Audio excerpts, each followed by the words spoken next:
So, welcome to another version of Last Meal on Earth. Today, we've got Ryan Quinn, who is a scriptwriter all the way from America. So, first question is, where were you born? Where did you grow up, and where are you living now? I was actually born in Plainfield, New Jersey, in United States.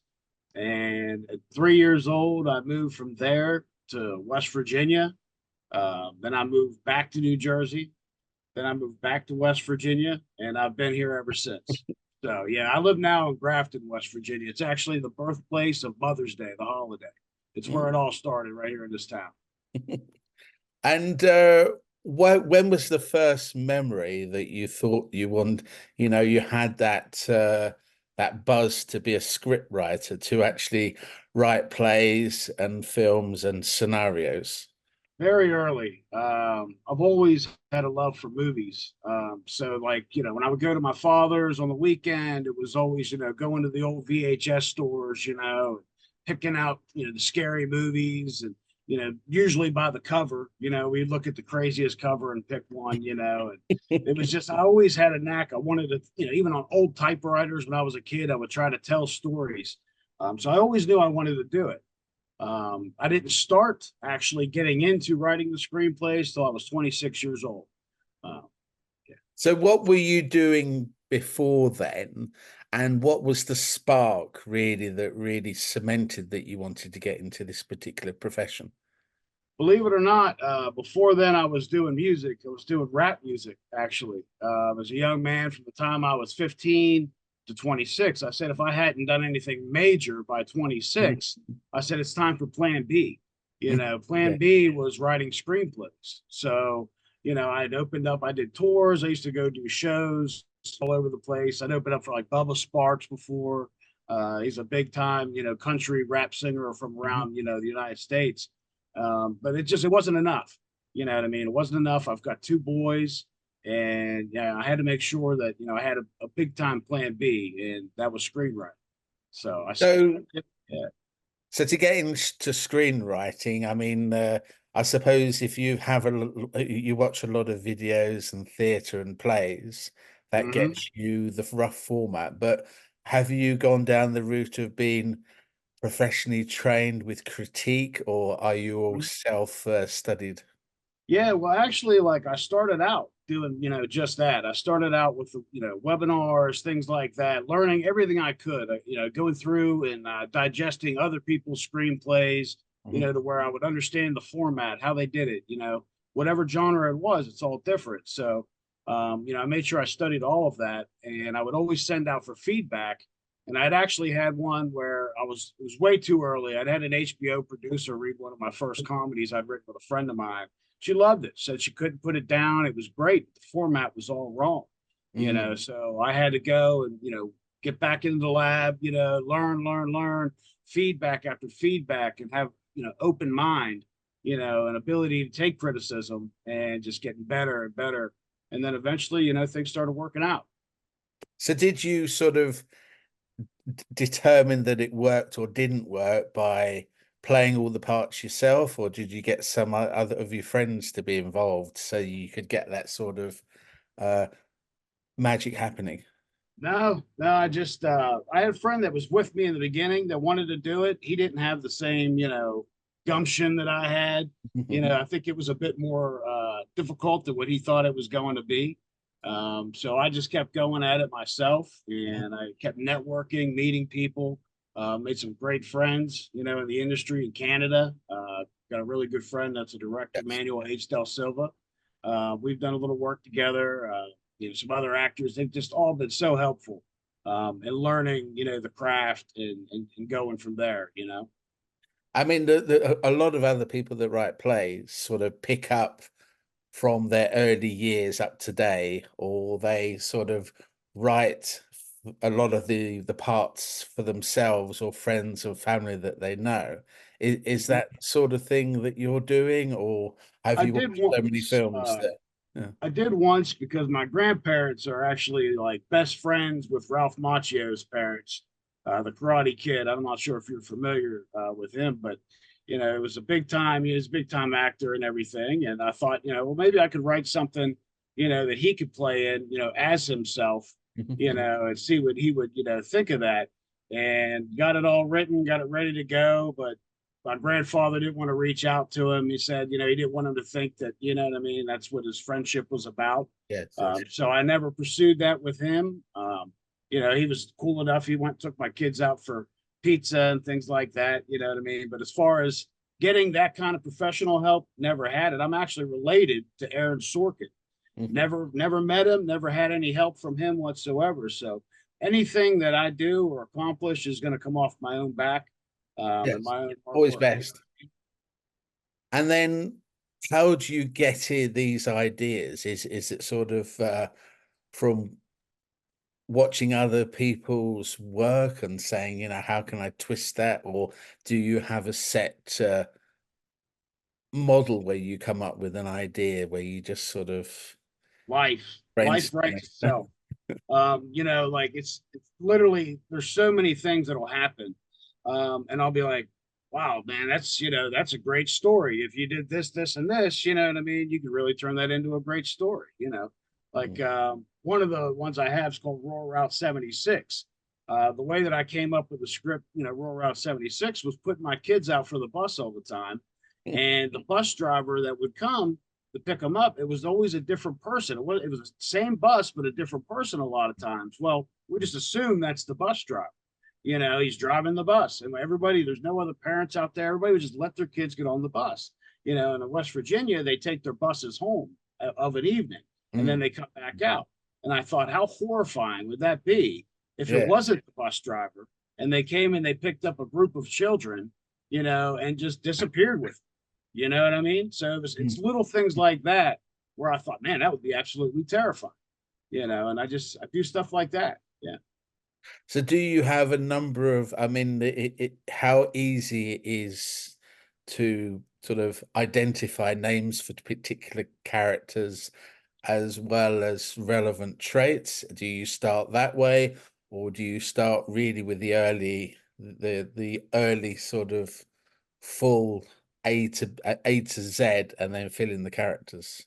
I build the characters from ground up. I want to know. I want to know everything that about that character I can, all the way down to what they have in the refrigerator. You know what I mean? Because it all matters on how they react to certain things, how what's in the element around them. You know what I mean? So there's several different tools you can use for that. Mm, There's mobile apps that you can use for that where they have the questions there for you. You just fill it out. You go in and you come up with this character, and it has to work. So you just go through and you design that character from ground up, and then now them. You know what I mean? Like somebody you grew up with, yes, you put those yes. characters into the situations.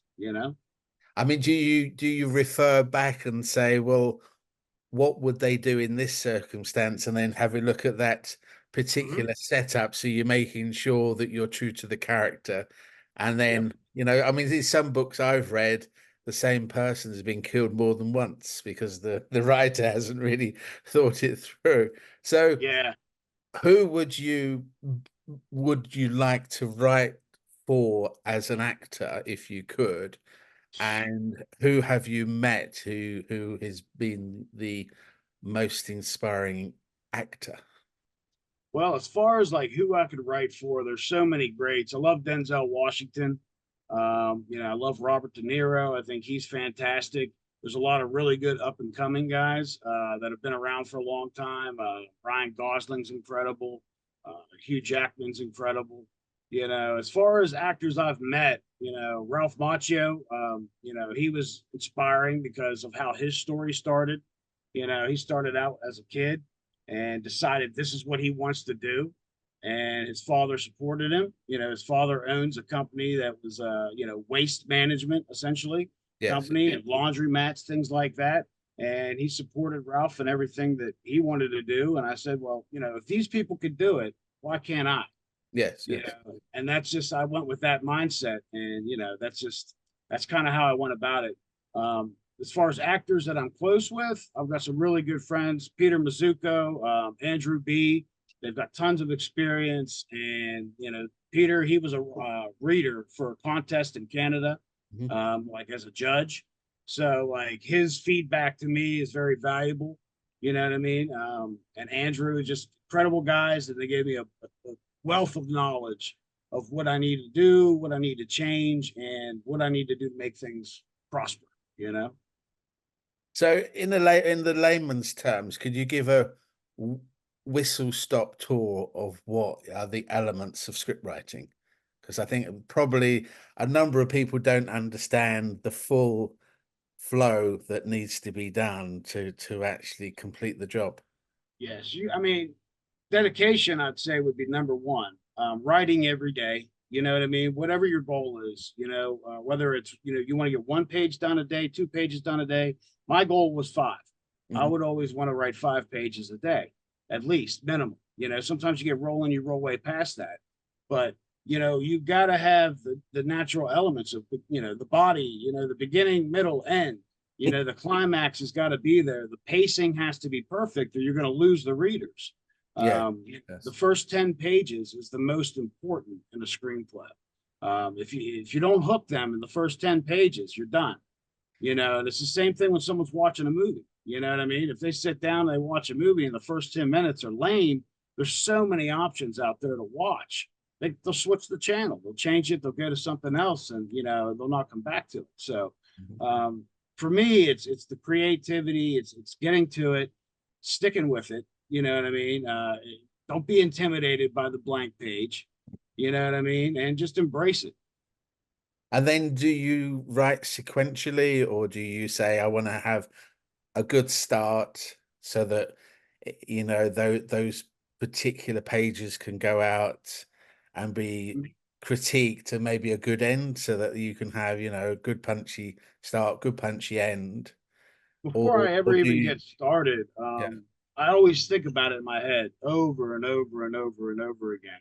Like, I literally replay the movie from start to finish in my head numerous times. So by the time that I've sat down to write, I've already seen this movie, you know, 100 times in my head.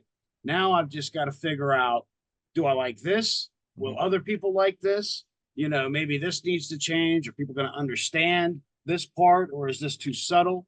You know what I mean? And so after the first draft, send that out, get feedback, accept the feedback. You can take it with a grain of salt, or you can actually really, adhere to it. So that's all very, very important.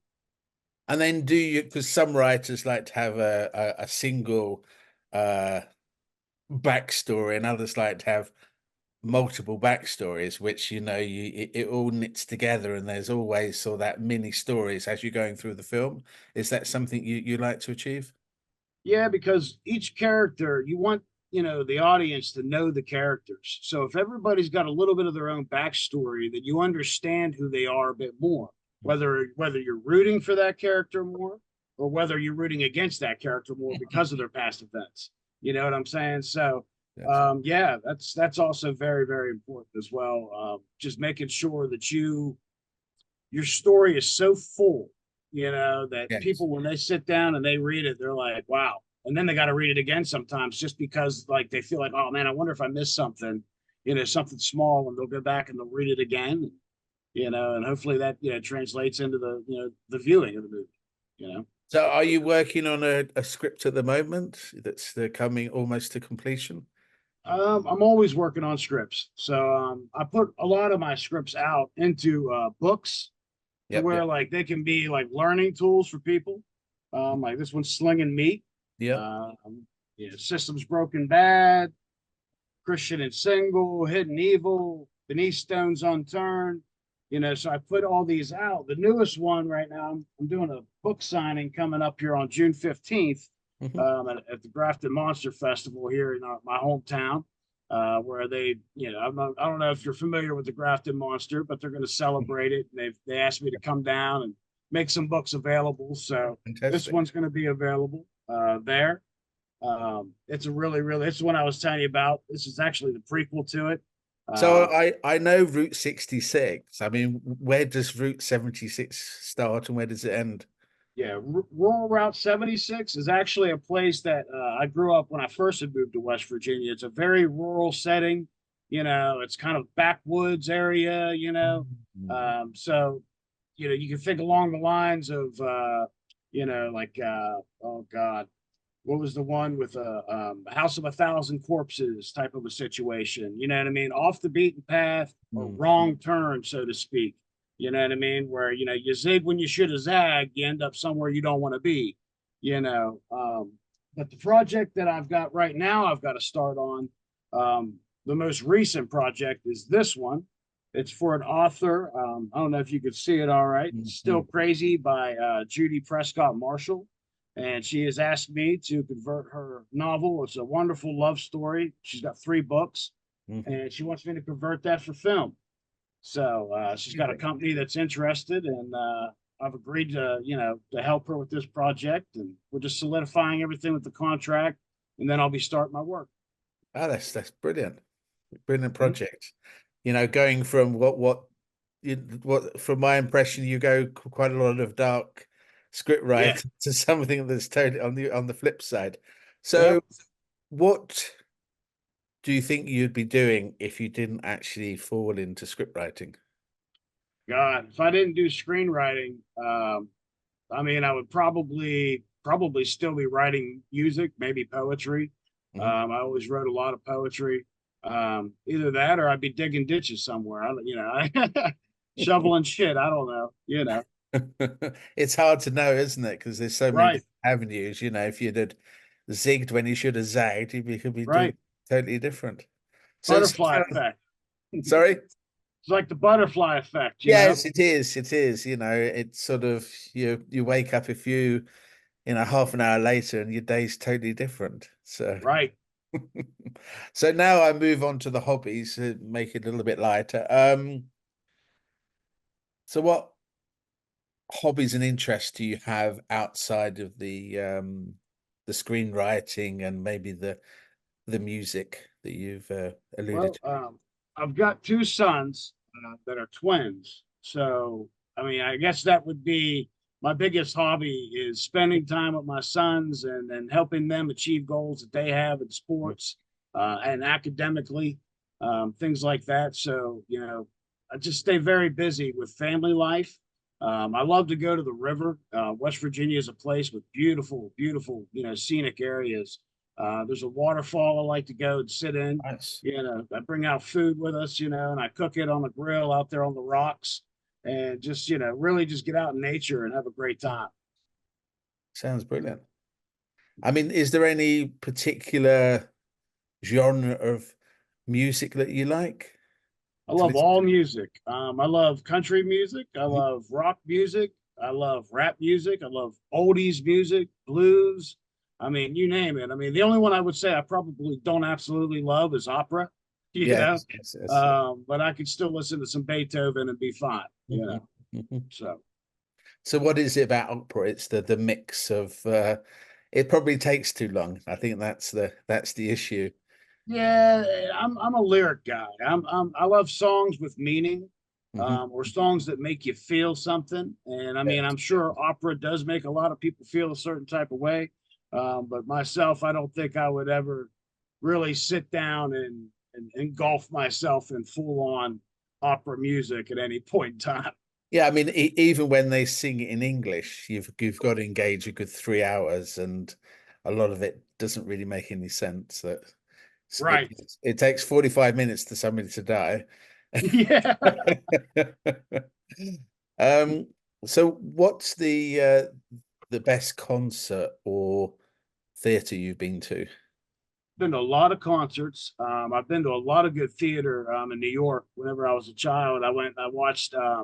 There was a play that had Matthew Broderick in it, and he played a drifter who was Yeah. actually a murderer, and he was living with this family, and they eventually slowly were finding out his past. And I thought that was really cool. I saw Cats, Miss Saigon was Yes, great. yes, I yes. didn't really understand Miss Saigon when I saw it because I was a child, but it was really cool. They had a helicopter out on stage. I mean, it was neat. As far as concerts, Man, I've been to a lot of them. Stevie Nicks, Fleetwood Mac was wonderful. Um, Ozzy Osbourne and Black Sabbath was one of my favorite groups when I was a child growing up. So I got an opportunity to see them before. Kiss. Gene, Yes. Yeah. Gene Simmons flying out center stage playing the guitar while he's flying through the air. That was incredible. So yeah, I mean, I've been to many different types. I've been to rap concerts, you name it, you know. So have any of these experiences inspired you for any lead characters or incidental characters in your screenplays? Not necessarily. A lot of what I have written though could be inspired by things I've been through in my life, whether it's somebody, that I knew or something I've done myself. Like Slinging Meat, it's a bloody comedy that I wrote. And I had actually sold meat for Mm. like a short period of time. It didn't take me long to realize that's not what I wanted to do. Going door It's to very door, not, tough.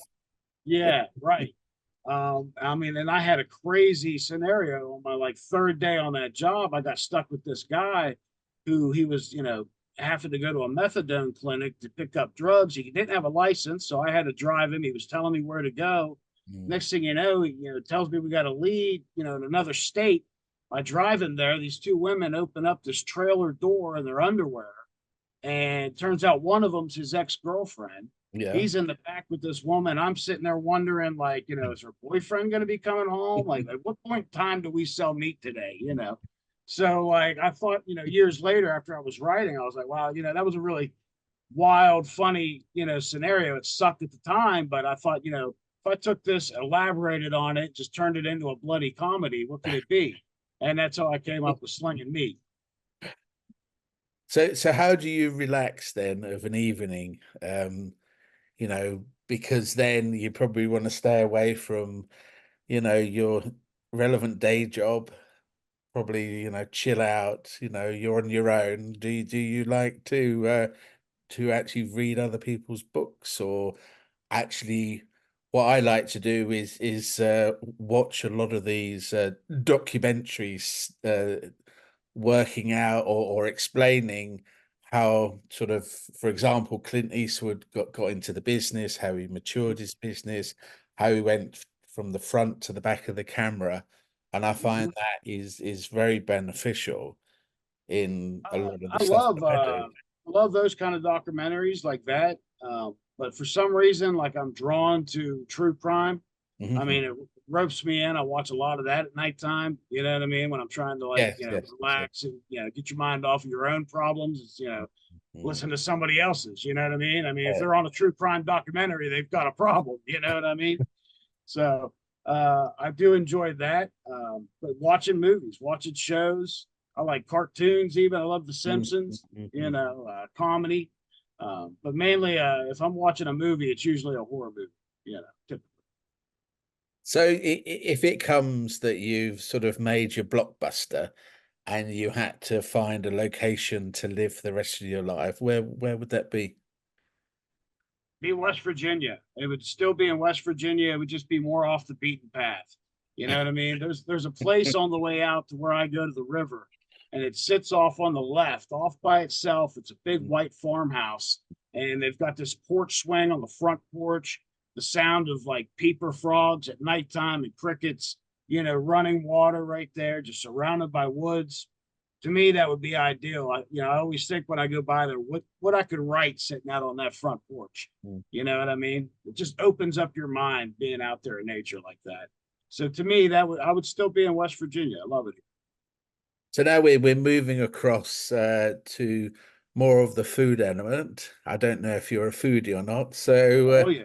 what is the best dining experience you had? It can either be at home or or somewhere dining out.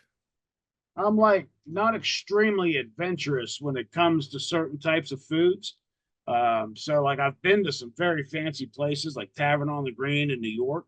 When I went there as a child, I ordered chicken tenders. You know Mm, what I mean? I didn't step outside the box or nothing. My grandfather was pretty irritated, mm. because we're at this fancy restaurant and I'm looking to get chicken tenders. You know what I mean? Um, so my favorite dining experience really I mean, it's places locally where I could get the best chicken wings. That's my favorite food. I absolutely love chicken wings. I feel like I could eat them every single day. I mean, so that would be my favorite dining experience. Is a local bar that I've got right here in my town that just makes the best wings out there. So would they be plain or spicy? They're definitely spicy. They're sweet and spicy wings. I haven't tried sweet wings. I've tried spicy wings. Oh man, they're fantastic. So do you have any traditional food favorites? I know that chicken wings is a favorite in America, but have you got anything else you can choose? Burgers, steaks, ribs, Chinese food. I absolutely love Chinese food. Never get sick of it. I like Mexican food. You know, I mean, I really, as far as those things, I only most things except for a lot of seafood. I love shrimp, but that's about as far as I go with seafood. You know, You don't enjoy the lobster that is lobster tail's not bad. I like lobster tail. But you know, crab legs, that's not for me. Scallops, mussels, Mm. oysters. I'm going to take a pass on all of that. You know. So that's have a scenario that this is your last meal. You can have it anywhere, money's no expense. So would it be somewhere you've been before, or would it be somewhere totally new, a new experience? Honestly, if it was my last meal on earth, I would probably want to be out at the river, eating chicken wings, having a nice cold beer, you know, with my feet in the water. You know, if it was like death row scenario and like I'm gonna die after the meal, then I would drag it out. I would want it to be all you could eat wings, and I'll just eat until I die in food coma, you know. Or if it's a comet on the way, I might eat a little faster, you know. So would it be sort of relaxed clothing, or would it be sort of you'd want to make yourself as smart as possible? No, I think if it's my last meal on earth, man, I'm probably sitting there in my bathing suit, feet in the water, drinking a beer, eating Uh, good food. And then would you invite all your friends to enjoy the food, or would it be more of a personal thing? All my family and friends, whoever, you know, whoever's still there at that point in time, you know, it'd be, you know, friends and family is so important. If it's the last meal on earth, I'm sharing it. We're breaking bread, you know. And then what would you have as your dessert or pudding, as we call it over here? Cheesecake. I love cheesecake, blueberry cheesecake. Nice. You wouldn't Either have that or sort key of lime pie. Key key lime lime pie. pie. I think Yeah. key lime pie in that area is to die for. I think that's what I've heard. Oh yeah. And then, I mean, would you have a particular branded or up-branded beer? Not really. I mean, you know, I prefer Rolling Rock or Corona beer.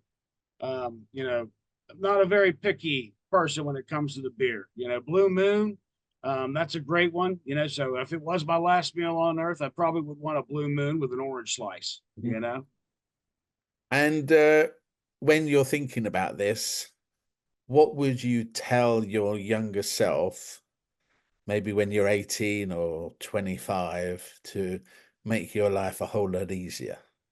start learning sooner. Take school more seriously. Yeah. You know, I was there for a good time, not a long time at school. You know, and you know, my English teacher, Mrs. Bartlett, she's very proud of me. So, you know, I was, like I said, wasn't a great student in school because I didn't like to go, you Mm. know. So I would always wait to the last minute, turn in my work, you know, when I was a student. And a lot of times it was, you know, stupid. I'd miss days, I'd have to take semesters. So now it's like your back's against the wall. You have to pass the Mm, test mm, to pass mm, the grade, mm. you know. So it was, you know, maybe it was the thrill, I don't know, but I always passed. I made it through, and you know, I've made a lot of my old teachers are very proud. Mhm. So is there any question that you thought I'd asked, which I should have asked you? um Maybe what was the most traumatic thing in my life. You know, I've seen a lot of a lot of people my age die. So that, that was pretty traumatic. Young people die a lot, where I'm from, whether it be from car accidents, drug overdoses. It's a huge epidemic, here. It's really, really bad.